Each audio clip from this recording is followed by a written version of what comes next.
Ayan mga kabistak, no, may i-share lang ako sa inyo mga kabistak.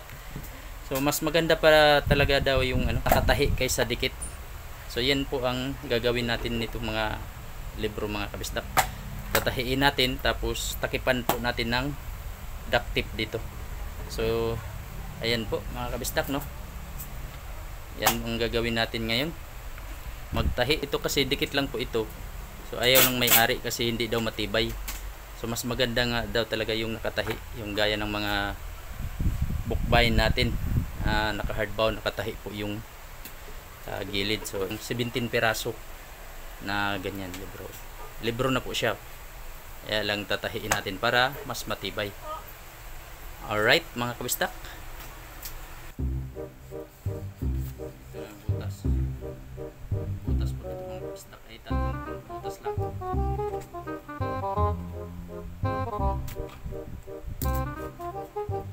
Inan natin.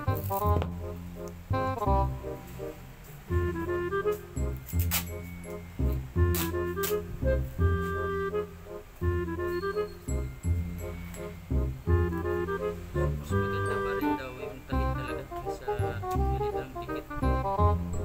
So matibay talaga yung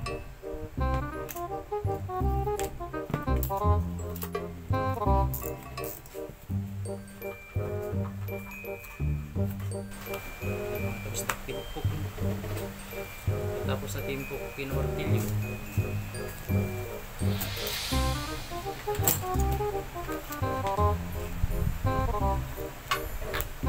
17 piraso po ganito mga kabistak.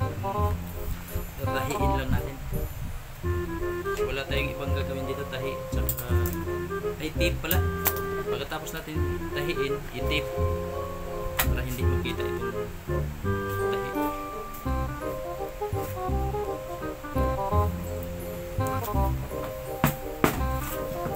Ayan, tapos na natin tahiin.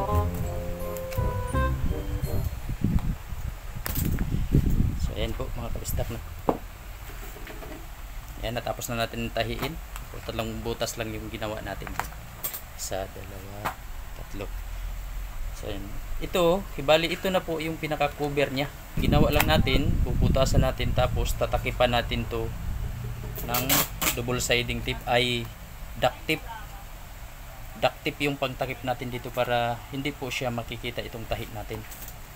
So ayan yung ginagawa ni Garnex yan. So yan po, yan natahi na po natin yan.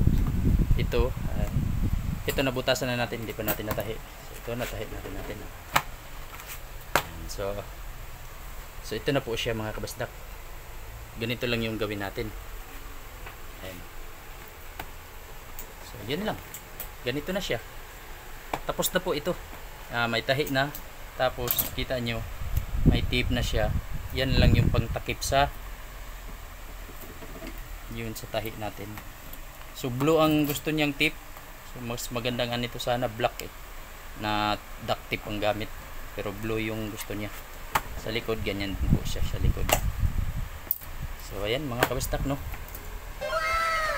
Yan. Napakaganda. Matibay kasi pag nakatahi mga kabistak ko. Kahit binubuklat mo pa ng ganyan. Matibay. So mas maganda talaga yung tahi kaysa dikit lang. So yan na po. 17 piraso po yung gagawin natin.